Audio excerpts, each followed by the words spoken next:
60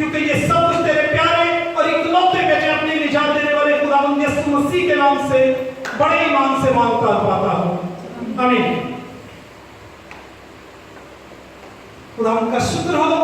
میں امید کرتا ہوں کہ جو پیسج آج تلاوت کیا گیا ہے آپ نے سب غور سے پڑھا ہے اور سنا ہے، اور میں یہ بھی ایمان رکھتا ہوں کہ اس سے پہلے آپ نے بیشتر مرتبہ اس پاک کلام کے حصہ کو پڑھا بھی ہوگا، سنا بھی ہوگا، خادموں کے وسیلہ سے سیکھا بھی ہوگا، لیکن خداوند کے پاک کلام کی یہ ایک خوبصورت بات ہے کہ خداوند کے پاک کلام کو جب بھی ہم پڑھتے ہیں ہمارے لیے ایک نیا درس ہوتا ہے، ایک نیا سبق ہوتا ہے، اور کیونکہ خداوند نے اپنے ہر ایک خادم کو مختلف توڑے دے رکھے ہوتے ہیں، کسی کو 1، کسی کو 2، کسی کو 5، اور ہر ایک اپنی اس لیاقت کے مطابق پاک کلام کی گہری باتوں کو خداوند نے عطا فرماتا ہے، اور وہ انہی باتوں کو مختلف اینگل سے ہم تک پہنچاتے ہیں اور کلیسیا برکت حاصل کرتی ہے۔ اس سے پہلے کہ میں بتاؤں اپنے پیسج کی طرف جاؤں، میں بتانا چاہتا ہوں کہ مقدس مرکز کے بارے میں چند ایک چیدہ سی باتیں لیکن علمی باتیں ہیں تاکہ ہمیں معلوم ہو۔ بہت سارے لوگ اسے مرکز رسول بھی کہہ دیتے ہیں، لیکن یہ بزرگ مرکز جو تھے یہ رسول نہیں تھے، ان کا 12 رسولوں کے اندر نام آپ نہیں پائیں گے۔ مرکز کا جو پورا نام تھا، اس کا نام تھا یوحنا مرکز، اس کی ماں کا جو نام تھا وہ مریم تھا، اور اس کا جو گھر ہے وہ ابتدائی کلیسیا اسے دعا کے لیے استعمال کرتی تھی، کیونکہ اس وقت جو ہے وہ چرچ بلڈنگز جو ہیں وہ وجود میں نہیں آئی تھی، تو یہ بزرگ مرکز کے گھر میں دعائیہ میٹنگ ہوتی، عبادتیں ہوتی، اور مقدس لوگ جو ہیں وہ ان کے گھروں میں بیٹھتے اور اکٹھے ہوتے اور خداوند کی تمجید کرتے۔ آپ اگر جاننا چاہتے ہیں تو ایمان 12 کی 12 آیت گھر پہ جا کر پڑھ لیجئے گا، اور ساتھ میں یہ بھی بتاتا چلوں کہ یہ بزرگ مرکز جو ہیں یہ مقدس پالوس رسول اور برناباس کے بشارتی سفر کے پہلے ساتھی تھے۔ جب انہوں نے پہلا بشارتی سفر کیا تو اس میں یہ بھی بزرگ پالوس کے ساتھ، بزرگ برناباس کے ساتھ بزرگ مرکز بھی تھے، اور برناباس اور مرکز جو ہیں یہ دونوں آپس میں کزنز بھی تھے۔ یہ بتانے کا ایک خاص مقصد تھا تاکہ ہم جان سکیں کہ ابتدائی طور پر بزرگ مرکز جو ہے وہ ایک بہت بڑے ایماندار نہیں تھے، بلکہ ان کو خداوند کے پاک روح نے ایک پروسیس میں سے گزار کر سونے اور کندن کی مانند بنایا، اور جو باتیں مرکز کی انجیل میں آپ دیکھیں گے، مسیح یسوع کے سارے معجزات، سارے عجیب کام، سارے بڑے بڑے کاموں کا تذکرہ آپ مرکز کی انجیل میں دیکھیں گے۔ اور یہاں پر جو ہم دیکھتے ہیں تو یہاں پر اس جھیل کا کیا نام بتایا گیا ہے؟ گلیل کی جھیل۔ کون سی جھیل؟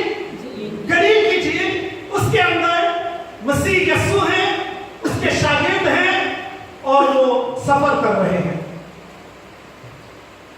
جو لوگ کراچی سے تعلق رکھتے ہیں یا پھر ٹیلی ویژنز میں انہوں نے ضرور دیکھا ہوگا، کٹی پہاڑی کا ذکر آپ لوگوں نے دیکھا ہوگا۔ گلیل کی جھیل جو ہے یہ پہاڑی کے اس سمت تھی، اور پہاڑی کی دوسری سمت جو ہے وہ دریائے یردن تھا۔ یہ بتانے کا ایک خاص مقصد ہے، دریائے یردن کے اندر جب طوفان آتا، تیز ہوائیں چلتی، اور جب اس پہاڑی جو کٹی ہوئی تھی اس کے اندر سے، پہاڑوں کے اندر سے ہو کر گلیل کی جھیل کی طرف ہوا جاتی، اور وہ بہت زیادہ رفتار میں جاتی، بہت زیادہ تیزی میں سے گزرتی، اور وہ آگے جب جھیل تک پہنچتی تو وہاں پر جو ہے وہ ایک طوفان برپا ہو جاتا۔ اس لیے گلیل کی جھیل کو ہمیشہ جو ہے وہ طوفانوں کا سامنا رہتا، اور اکثر ہم اس میں دیکھتے کہ یہ جو ہے وہ طوفانوں کی زد میں رہتی تھی۔ مسیح یسوع پرانے عہد میں ان کی شخصیت جو ہے وہ ہمارے ساتھ اسپرچولی طور پر، روحانی طور پر ہمیں نظر آتی ہے، اور نئے عہد میں وہ خدا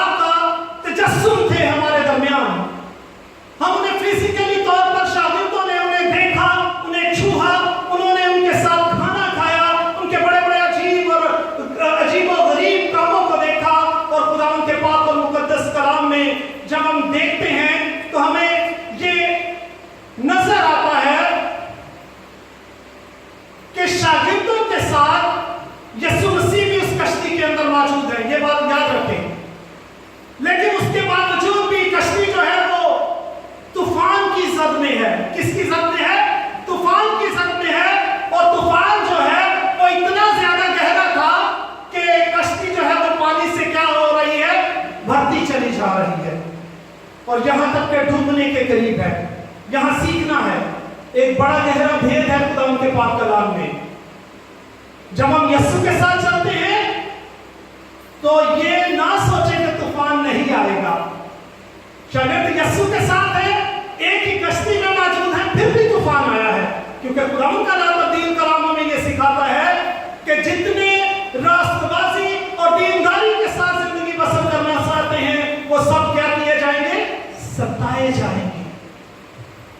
اور مسیح یسوع نے کسی بھی ایک جگہ پر یہ نہیں فرمایا کہ اگر تم میرے پیچھے چلو گے، اگر تم میرے ساتھ چلو گے تو تمہاری زندگی میں مشکلات نہیں آئیں گی۔ مسیح یسوع نے کہیں نہیں کہا، بلکہ اگر ہم بائبل مقدس کی صداقت کو دیکھیں تو اصل مصیبتیں، پریشانیاں، آزمائشیں اور فکریں شروع ہی اس وقت ہوتی ہیں جب ہم یسوع کے ساتھ چلنا شروع کرتے ہیں، اور جب ہم یسوع کے ساتھ نہیں ہوتے مشکلات بھی نہیں ہوتی، کیونکہ اس دنیا میں شیطان کی حکومت ہے، اس کا دور دورہ ہے، اس کے اختیارات ہیں، جس کی وجہ سے اس کی گورنمنٹ میں رہ کر ہم مسیح یسوع کی حمد و ستائش کرتے ہیں، اس کی تعریف کرتے ہیں، اس کی مدح سراہی کرتے ہیں، اور چونکہ شیطان کی حکومت ہونے کی وجہ سے اسے یہ باتیں ناپسند ہیں، وہ ہمارے لیے مشکلات کا باعث بنتی ہیں، وہ ہمارے بچوں کو جو ہے وہ بہکانے کی کوشش کرتا ہے، کسی بھی طریقے وہ ہمیں ہمارے ٹریک سے ہٹانے کی کوشش کرتا ہے۔ اسی وجہ سے خداوند کے ایک عظیم خادم نے یہ بات کہا کہ کشتی جو ہے وہ بغیر پانی کے نہیں چل سکتی۔ خشکی کے اوپر کشتی تو نہیں چل سکتی نا، کشتی کے لیے پانی کا ہونا نہایت ضروری ہے، اور پانی میں ہی کشتی چلتی ہے۔ لیکن یہ یاد رکھیں کہ جب وہی پانی کشتی کے اندر آ جاتا ہے تو وہ اس کی تباہی کا باعث بن سکتا ہے، اس کو ڈبونے کا باعث بن سکتا ہے۔ یہ بتانے کا ایک خاص مقصد ہے یہاں پر کہ ایک ایماندار شخص کو، ایک وشواسی کو، ایک بلیور کو، ایک مسیح یسوع کے ماننے والے کو رہنا تو اس دنیا میں ہے، یہاں پر ہی رہنا ہے، یہاں پر ہی اٹھنا ہے، بہن بھائیوں سے ملنا ہے، عزیز و اقارب کے پاس جانا ہے، ایک دوسرے کے دکھ سکھ میں ساتھ دینا ہے، رہنا اس دنیا میں ہی ہے۔ لیکن جس دن یہ دنیا ہمارے اندر آئے گی تو ہم ڈوبنے لگیں گے۔ یہ بات یاد رکھیں، رہنا اس دنیا میں ہے، یہ دنیا ہمارے اندر نہیں آنی چاہیے۔ ہمارے اندر وہ خداوند کا پاک روح جو ہمیں انعام میں ملا ہے وہ ہمارے اندر رہے گا، اور پھر خداوند کا تبدیل کلام ہمیں یہ فرماتا ہے جب خداوند ہمارے ساتھ ہے تو کون ہمارا مخالف ہے۔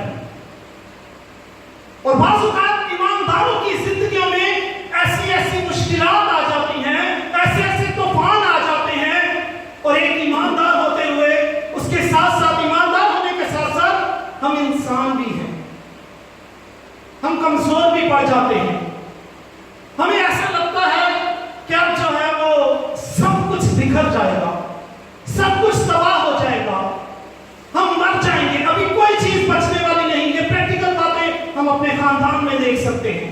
کبھی کبھی نوکری کا طوفان آ جاتا ہے ہماری زندگیوں میں، کبھی کبھی بیٹوں کی طرف سے آزمائش آ جاتی ہے ہمارے خاندان میں،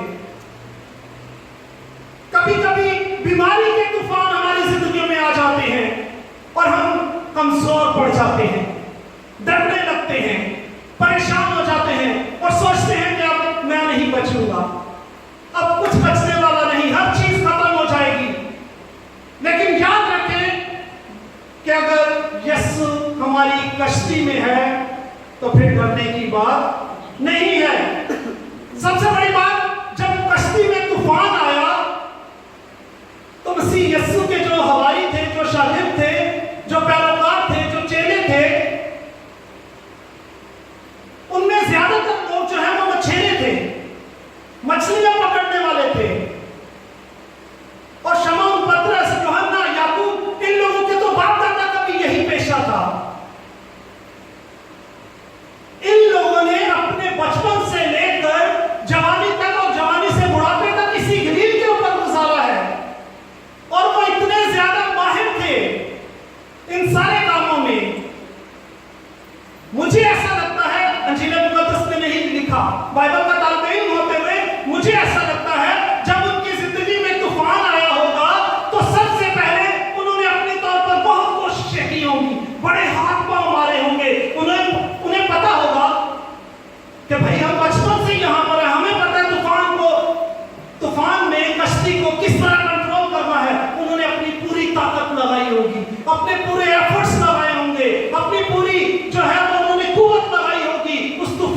بچنے کے لیے. اور جب ان کی ساری طاقت اور قوت اور محنت جو ہے وہ اب سو گئی، پھر انہیں یاد آیا کہ ہمارے ساتھ کشتی میں کوئی اور بھی ہے. ہماری زندگی میں بھی پریشانیاں آتی ہیں، ہم پریشان ہو جاتے ہیں، لیکن جب تھوڑی دیر کے بعد ہمیں ہوش آتا ہے، روحانی طور پر ہماری آنکھیں کھلتی ہیں، تو ہمیں یسوع یاد آتا ہے. اور شاگردوں کی سب سے خوبصورت بات یہی تھی کہ وہ فوراً کس کے پاس آئے ہیں؟ یسوع کے پاس آئے ہیں. اپنی ہر مشکل میں، ہر پریشانی میں، ہر آزمائش میں، ہر طوفان میں ہمیں کس کے پاس جانا ہے؟ یسوع کے پاس. اور وہ جا کر گلا کرتے ہیں، اے آقا، اے استاد، تجھے ہماری فکر نہیں ہے؟ ہم تو ہلاک ہوئے جاتے ہیں، ہم تو مرے جاتے ہیں. اور قرآن کے پاک کلام میں دیکھیں مسیح یسوع نے کیا جواب دیا. بس انہوں نے اسے جگا کر کہا، اے استاد، کیا تجھے فکر نہیں کہ ہم ہلاک ہوئے جاتے ہیں؟ اس نے اٹھ کر ہوا کو کیا کیا؟ ڈانٹا. اور قرآن کا پاک کلام ہمیں کیا فرماتا ہے؟ اور پانی سے کہا کہ ساکت ہو، اور وہ تھم گیا. یہ وہی یسوع ہے جنہوں نے اپنی آنکھوں سے دیکھا تھا کہ وہ مردوں کو زندہ کر رہا ہے، وہ اندھوں کو بولتا ہے تو وہ بینا ہو جاتے ہیں، لنگڑوں کو بولتا ہے تو وہ اٹھ کر چلنا شروع کر دیتے ہیں، اور وہ کوڑیوں کو ہاتھ لگاتا ہے تو خود ناپاک نہیں ہوتا، کوڑی پاک اور صاف ہو جاتے ہیں. اور یہ خدا کی قدرت انہوں نے اپنی آنکھوں سے دیکھی تھی. اور یہاں پر بھی خدا کا پاک اور مقدس کلام جب مسیح یسوع نے اپنے اختیار کو ان کے ساتھ شیئر کیا اور پانی اور ہوا کو ڈانٹا، تو کیا لکھا ہے؟ طوفان اسی وقت ساکت ہو گیا، تھم گیا. اور اس کے بعد شاگردوں کا دیکھیں، شاگردوں نے اپنے ذہنوں میں کیا سوچا؟ پھر ان سے کہا، تم کیوں ڈرتے ہو؟ شاگردوں سے خداوند جو ہے وہ ناراض ہو رہا ہے. تم کیوں بے اعتقاد ہو رہے ہو؟ تمہارا ایمان کیوں ڈاواڈول ہو رہا ہے؟ کیوں ڈر رہے ہو ان طوفانوں سے؟ اور قرآن کے پاک اور مقدس کلام کو آگے دیکھیں، اب تک ایمان نہیں رکھتے. خداوند نے کہا، کیا تم ابھی بھی مجھ پر یقین نہیں رکھتے؟ ابھی تک تمہارا ایمان مجھ پر نہیں ہے. اور آگے خداوند کے پاک کلام کو دیکھیں، اور وہ نہایت ڈر گئے اور آپس میں کہنے لگے کہ یہ کون ہے کہ ہوا اور پانی بھی اس کا کیا کرتے ہیں؟ حکم مانتے ہیں. اور یہ خداوند کا کلام ہمیں یہ سکھاتا ہے. متی 28 باب کی آخری آیات کو اگر آپ مطالعہ کریں تو آسمان پر جانے سے پہلے مسیح یسوع نے ارشاد اعظم دینے سے پہلے مسیح یسوع نے کہا، آسمان اور زمین کا کل اختیار کسے دیا گیا ہے؟ مجھے دیا گیا ہے. یسوع نے یہ فرمایا. پہلے انہیں اپنی اتھارٹیز کے بارے میں بتایا، اپنے اختیارات کے بارے میں بتایا، اور پھر ان سے کہا کہ جاؤ اور سب قوموں کو کیا کرو؟ شاگرد بناؤ. اور آسمان اور زمین کا پورا اختیار جو ہے وہ میرے یسوع کے پاس ہے. اور جب آپ پیدائش کی کتاب کو دیکھتے ہیں تو وہاں پر لکھا ہے کہ ہو جا. خداوند نے کہا ہو جا تو دن بن گیا. خداوند نے کہا ہو جا تو رات بن گئی. اس نے کہا ہو جا، ہوا، چرند، پرند، حیوانات اور اس دنیا اور اس یونیورس کی ہر ایک چیز اس کے حکم کی محتاج ہے. اگر آج کوئی اس کا حکم نہیں مانتا تو وہ میں اور آپ ہیں. باقی اس دنیا میں، اس یونیورس میں کسی کی اتنی حیثیت نہیں ہے کہ اس کے حکم کا انکار کر سکے. آج بھی سورج اپنے وقت پر طلوع ہوتا ہے، اپنے وقت پر غروب ہوتا ہے. آج بھی چاند اپنی آب و تاب کے ساتھ چمکتا ہے. آج بھی ستارے جو ہیں وہ روشنی دینے کے لیے استعمال ہوتے ہیں.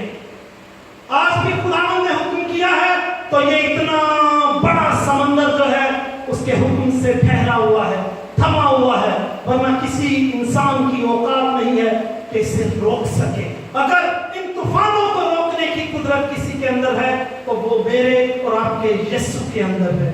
اس کے پاس یہ اختیار ہے. اسے یہ قدرت اور اختیار دیا گیا تاکہ میں اور آپ دیکھیں. جب وہ پیدا ہونے والے تھے تو فرشتہ نے آ کر کہا، ایک کماری حاملہ ہوگی